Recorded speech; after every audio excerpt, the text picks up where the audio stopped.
أعوذ بالله من الشيطان الرجيم. بسم الله الرحمن الرحيم.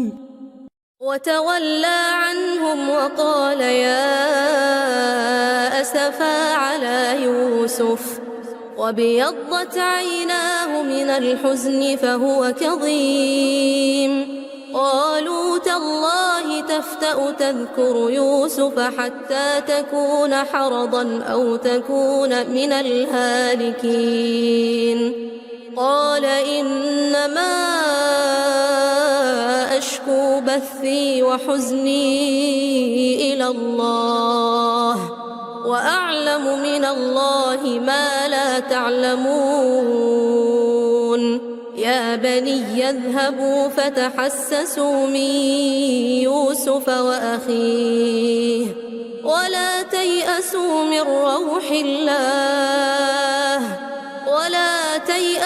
من روح الله إنه لا ييأس من روح الله إلا القوم الكافرون. فلما دخلوا عليه قالوا يا أيها العزيز مسنا وأهلنا الضر وجئنا ببضاعة مزجاة فأوف لنا الكيل وتصدق علينا إن الله يجزي المتصدقين.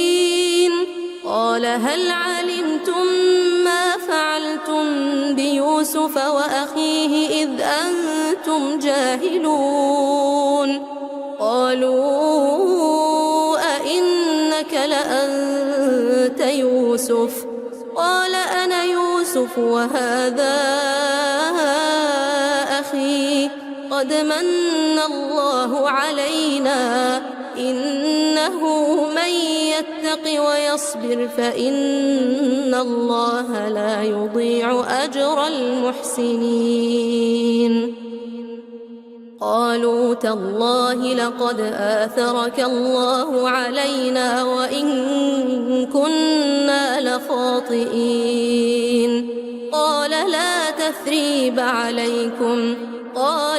تثريب عليكم اليوم يغفر الله لكم وهو أرحم الراحمين. أعوذ بالله من الشيطان الرجيم. بسم الله الرحمن الرحيم. ولقد خلقنا الإنسان ونعلم ما توسوس به نفسه ونحن أقرب إليه من حبل الوريد. إذ يتلقى المتلقيان عن اليمين وعن الشمال قعيد. ما يلفظ من قول إلا لديه رقيب عتيد. وجاءت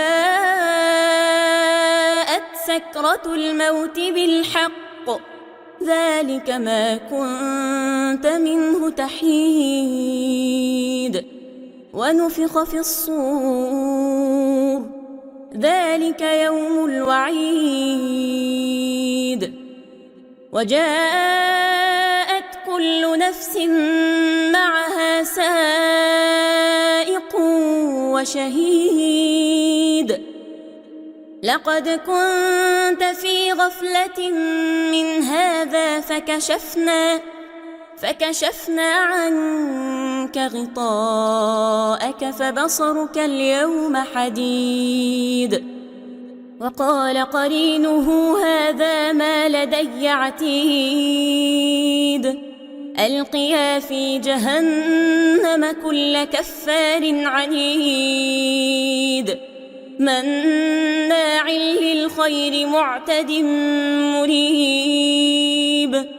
الذي جعل مع الله إلها آخر فألقياه في العذاب الشديد. قال قرينه ربنا ما ابتغيته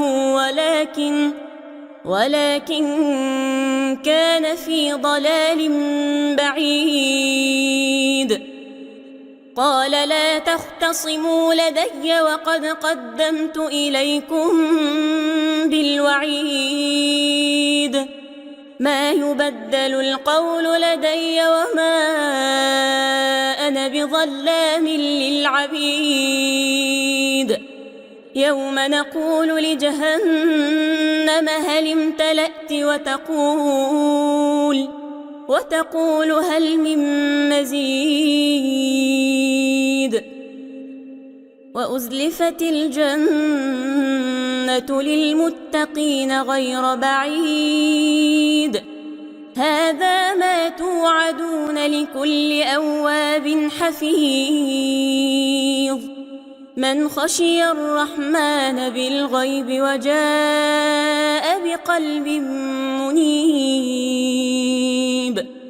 ادخلوها بسلام ذلك يوم الخلود. لهم ما يشاءون فيها ولدينا مزيد.